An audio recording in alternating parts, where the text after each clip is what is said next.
안녕하십니까. 4월 7일 월요일 말씀 묵상 함께 시작하겠습니다. 오늘도 주님께서 주시는 그 크신 은혜 가운데서 기쁨과 평안을 누리시는 귀한 성도님들 다 되시기를 기도합니다.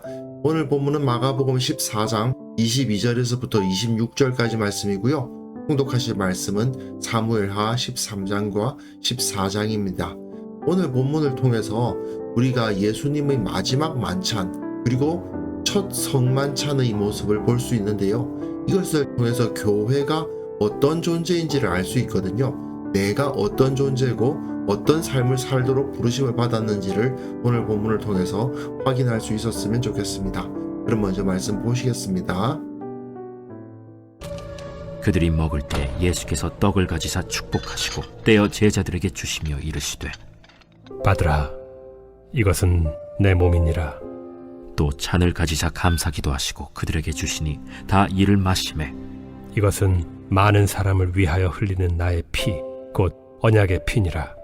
진실로 너희에게 이르노니 내가 포도나무에서 난 것을 하나님 나라에서 새 것으로 마시는 날까지 다시 마시지 아니하리라. 이에 그들이 찬미하고 감람산으로 가니라. 본문이 상당히 짧습니다. 지금 예수님은 제자들과 함께 언약을 맺고 계시는 겁니다. 근데 이 언약이라고 했을 때 이건 단순한 약속이 아니고 언약을 맺는 당사자가 배타적인 관계에 들어간다는 것을 의미하는 거거든요.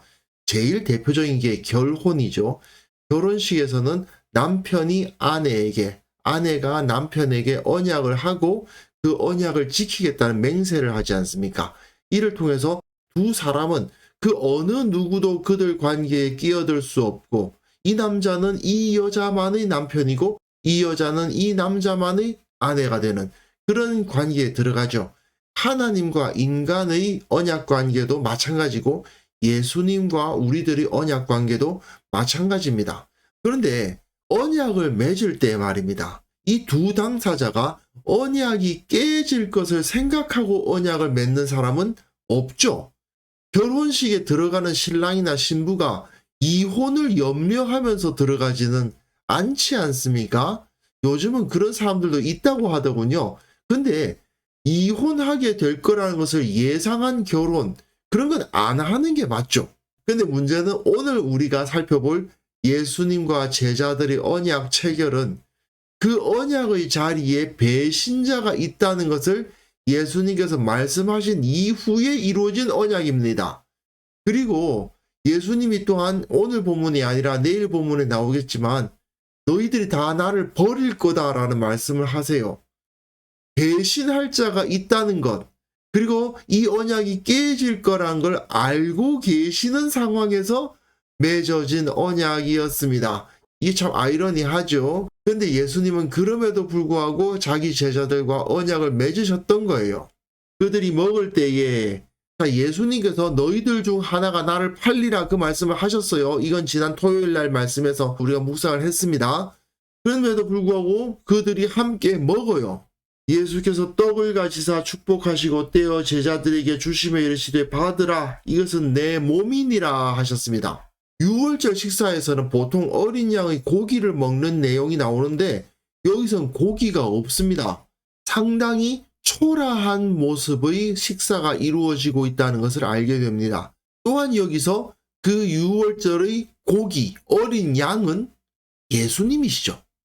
그러다 보니까 여기엔 어린 양의 고기가 마련되어 있지 않은 것처럼 기록되어 있습니다. 보통 유대인들의 유월절 식사에서는 그 모임의 가장 어른이 유월절 식사의 의미에 대해서 설명하면서 그 식사를 이끌어 가는데요. 여기서는 예수님이 식사를 주도하시면서 그 의미를 설명하십니다.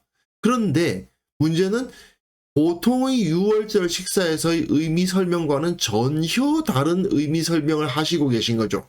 일반적인 유월절 식사에서는 이 떡을 떼면서 우리가 저 광야를 걸으면서 하나님께서 주시는 만나를 먹었던 것을 기억합시다. 이러면서 떡을 떼는데 예수님은 이것은 내 몸이니라 이런 말씀을 하세요. 그리고 또 잔을 가지사 감사기도 하시고 그들에게 주시니 다 이를 마시매 이르시되 이것은 많은 사람을 위하여 흘리는 나의 피 곧 언약의 피니라. 유월절 식사는 출애굽을 기념하면서 하는 식사거든요. 애굽에서 뒤돌아보지 않고 나왔다. 이걸 기념하는 식사입니다. 하지만 예수님은 지금 몸, 살과 피라는 말씀을 하시면서 오히려 시내산에서 하나님과 이스라엘이 언약을 맺으셨을 때 그때를 떠올리게 하는 말씀을 하고 계시는 거예요. 성막을 짓고 어떻게 제사를 드려야 되는가에 대한 가르침은 시내산에서 주어졌거든요. 출애굽에서 주어진 것이 아니고 시내산에서 주어졌습니다. 그런데 예수님은 지금 마치 제사를 드리는 것과 같은 말씀을 하고 계시는 거죠. 성소에서 제사를 드리면 제물을 잡아서 그 피를 흘리고 그 제물의 고기를 제사장들이 먹게 되어 있습니다. 삶아서 먹게 되어 있는데 예수님께서는 예수님의 몸을 상징하는 그 빵을 제자들에게 나누어 먹게 하십니다. 이 제자들은 이제 새로운 성소, 새로운 성전의 제사장들이에요. 그렇기 때문에 이들은 새롭게 만들어진 교회라는 진정한 성전의 제사장들이 그 제물된 예수님의 몸을 먹게 하시는 겁니다. 그리고 또한 그 잔을 다 마시게 하신 후에 이것이 언약의 피라고 말씀을 하십니다. 원래 성경에서는 피는 마셔서는 안 되는 거죠. 피를 마신다는 건 있을 수 없는 일입니다. 그런데 예수님께서 이들에게 포도주를 마시게 하시고 그걸 피라고 말씀을 하세요. 왜 이런 말씀을 하셨을까요? 원래 언약의 피는 성전의 바닥에 뿌려지게 되어 있습니다. 이 제자들은 지금 새로운 성전이에요. 이 제자들에게 그 피가 뿌려지는 겁니다. 그래서 예수님의 제자들은 새롭게 만들어진 성전이고 또한 그 성전을 섬기는 제사장이라는 사실이 여기서 드러나고 있는 겁니다. 그리고 진실로 너희에 이르노니 내가 포도나무에서 난 것을 하나님 나라에서 새 것으로 마시는 날까지 다시 마시지 아니하리라. 포도나무에서 난 것을 마시지 않는다. 이 말을 딱 들으시면 사실은 구약 성경을 좀 아시는 분은 바로 나실인이 생각나셔야 돼요. 나실인이 어떤 사람입니까? 내가 오늘부터 언제까지 하나님께 나를 바치겠습니다. 나시르란 말은 바친다는 뜻이거든요. 그래서 나실인이라는 것은 바쳐진 사람이란 뜻입니다. 사람을 죽여서 제단에 올려 태우는가? 그게 아니죠. 하나님께서는 인신제사를 정말 싫어하시는 분 아닙니까? 하지만 이 나실인은 자기가 피를 흘리고 자신의 살을 제단에 태워드리지는 못하지만 자기가 서원한 기간 동안 자기 몸을 완전히 거룩하게 지킵니다. 시체를 절대로 건드리지 않고 악한 일을 절대로 하지 않고 그리고 특별히 술을 마시지 않는데 그 당시에는 술은 곧 포도주였으니까 포도주를 마시지 않는데 아예 포도나무와 관련된 것은 절대로 다 안 먹습니다. 포도나무 과실도 먹지 않아요. 철저하게 자신을 거룩하게 지키는 겁니다. 그리고 자기가 서원한 기간 동안에는 머리카락을 자르지 않습니다. 그럼 그 서원한 기간 동안에 머리카락이 자라게 되겠죠. 그래서 막 치렁치렁하게 자라게 되는데 그 서원한 기간이 끝나면 그 머리카락을 밀어서 다른 동물과 함께 제사하면서 그 머리카락을 함께 태워드림으로써 자기 몸을 하나님께 바치는 것으로 삼습니다. 그런데 지금 예수님께서는 어떻게 하시는 것입니까? 자신을 지금 나실인으로 바치시는 거예요. 어떤 나실인입니까? 머리카락을 길러서 그 머리카락을 제단에 태워드리는 나실인이 아니고 자기 몸을 십자가를 통해서 하나님께 제물로 바치시는 나실인이 되시는 겁니다. 그러니까 하나님 나라에서 새 것으로 마시는 날까지 예수님은 지금 다시 오셔서 하나님의 나라를 완성하실 그날까지 포도나무에서 난 것을 다시 마시지 않는 나실인이 되셔서 우리를 위해서 하나님과 우리 사이에 선 제물이 되어 주시는 거죠. 우리는 예수님을 통해서 우리의 죄를 용서 안 받고 하나님께서는 예수님을 영원한 속죄제로 받으셔서 우리를 용서해 주시는 거 아닙니까? 근데 이거를 조금 다르게 해석하시는 분들도 있습니다.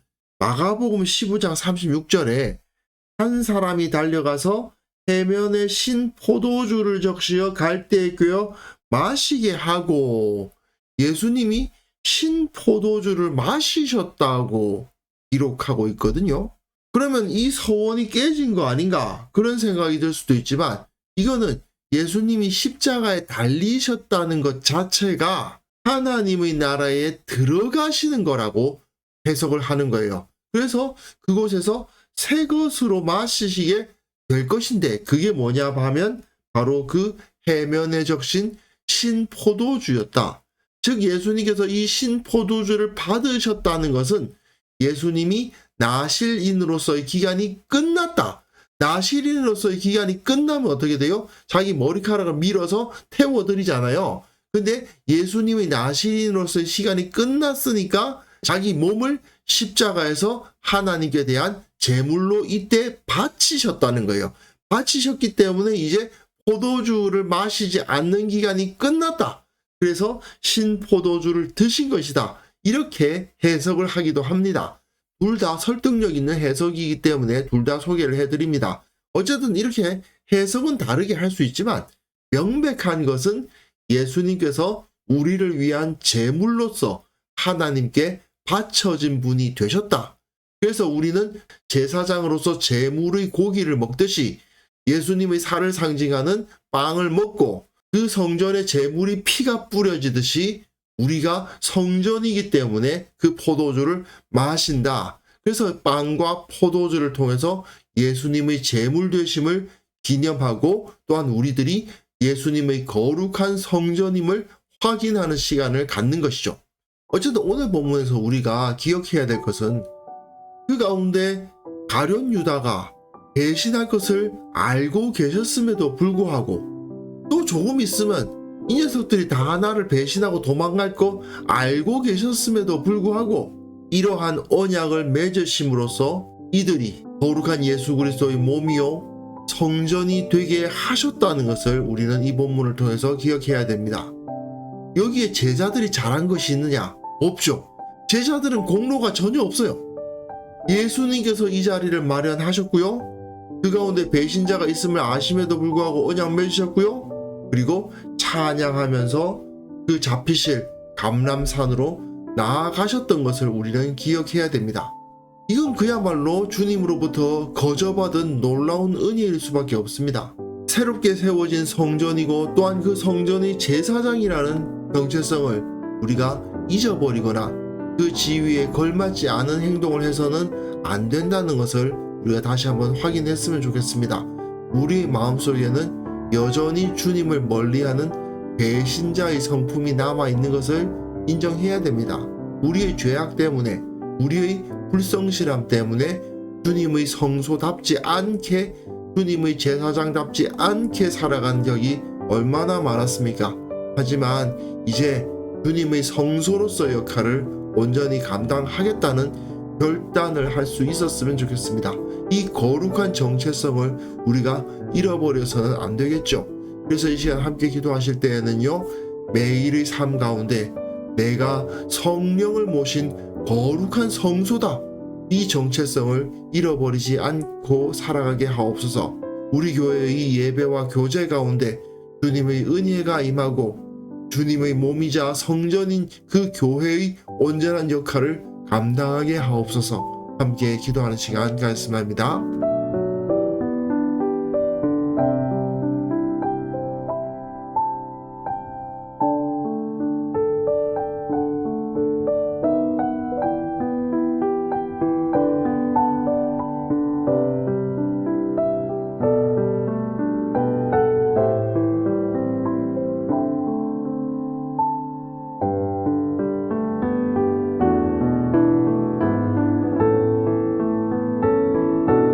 거룩하신 하나님 아버지, 매일매일의 삶 가운데에서 거룩한 성소로서 내 안에 성령이 계시다는 것을 기억하며 살아가는 자가 되게 하여 주옵소서.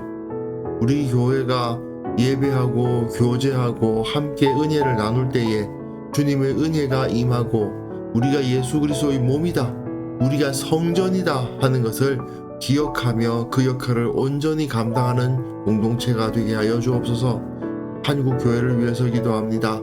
이 교회들이 거룩함을 회복하게 하시고 이 세상의 모범으로서 바로 서게 하시고 무엇이 옳고 무엇이 그르고 무엇이 진정한 가치인가를 제대로 세상 가운데 보여주는 공동체가 될 수 있도록 주님께서 우리 가운데 역사하여 주옵소서. 아버지 하나님, 오늘 하루 살아가는 그 모든 삶 가운데에서 지혜가 필요합니다. 거룩함이 필요합니다. 주님의 도우심이 필요합니다. 많은 사람들이 어리석은 이야기를 하고 무엇이 옳고 무엇이 그른지를 알지 못하고 있음을 보게 됩니다. 주님, 그러나 우리에게 주님의 능력을 허락하여 주셔서 우리가 능히 그 가운데에서 바른 길을 찾아 나갈 수 있도록 도와주시고 이것이야말로 진정 예수 그리스도 우리 주님의 길이다라고 확신하고 걸어갈 수 있도록 도와주옵소서. 우리의 마음 가운데 성령님의 평안을 불어넣어 주시고 흔들리지 않는 믿음으로 오늘 하루도 살아갈 수 있기를 원하옵나이다. 주께서 우리와 함께하여 주옵소서. 감사드렸고 예수님의 이름으로 기도합니다. 아멘.